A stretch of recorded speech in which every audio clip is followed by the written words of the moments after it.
Hello বন্ধুরা, আজকে আমি রান্না করছি কাঁচকলা আলুর কোপ্তা।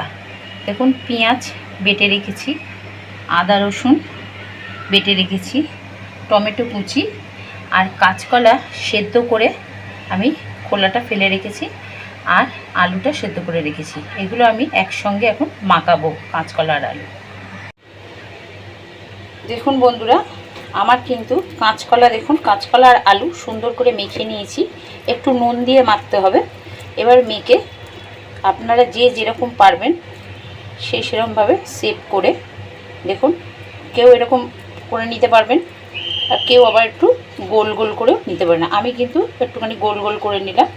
করে নিয়ে এবার আমি তেল গরম হয়ে গেছে, আমি আস্তে আস্তে করে এগুলো ভাজতে হবে।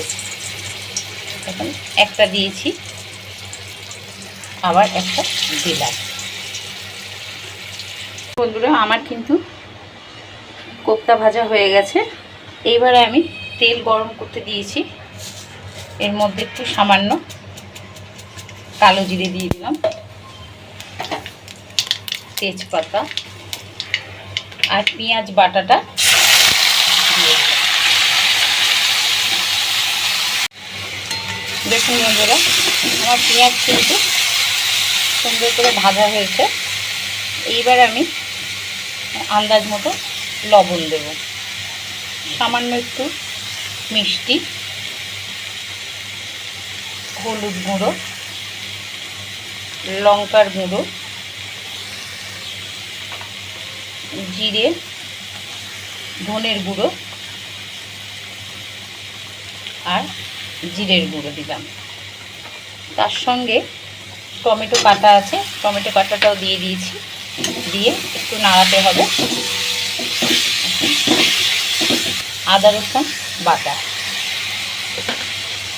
দিয়ে এটা ভালো করে কষতে হবে।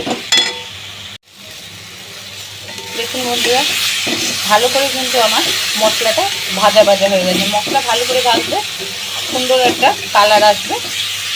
দেখুন, আমার তেলও কিন্তু ছেড়ে গেছে। মশলাটা আমার ভালো করে ভাজা হয়ে গেছে, তেলও আমার দেখুন আস্তে আস্তে বেরোচ্ছে। এবার আমি একটু গরম জল করে রেখেছি, আমি ঢেলে দিলাম। এটা ঢাকা দিয়ে দেবো। বন্ধুরা, আমার কিন্তু কোপ্তার ঝোল হয়ে এসছে। ধনে আর জিরে গুঁড়ো ছড়িয়ে দিলাম, একটু গরম মশলা দেব আর সামান্য একটু ঘি দেব। দিয়ে এটাকে আরেকবার একটু নাড়িয়ে নেব। এবার আমি কোপ্তাগুলো দিয়ে দিলাম। কোপ্তাগুলো আগে দিয়ে দিলে কি হবে, কোপ্তাগুলো ভেঙে যাবে। আর ঝোল হয়ে গেলে তারপরে আপনি কোপ্তাগুলো দেবেন, দিলে ভাঙবেও না, কোপ্তাগুলো গোটা গোটাও থাকবে আর খেতেও সুন্দর হবে। দেখুন কত সুন্দর হয়েছে। এবার আমি নামিয়ে দেবো। দেখুন বন্ধুরা, আমার কিন্তু কাঁচকলার কোপ্তা হয়ে গেছে। আপনারা নিজেরা বাড়িতে করে দেখবেন আর কমেন্টের মাধ্যমে জানাবেন, শেয়ার করবেন, লাইক দেবেন আর ইউটিউব চ্যানেলটা দেখবেন।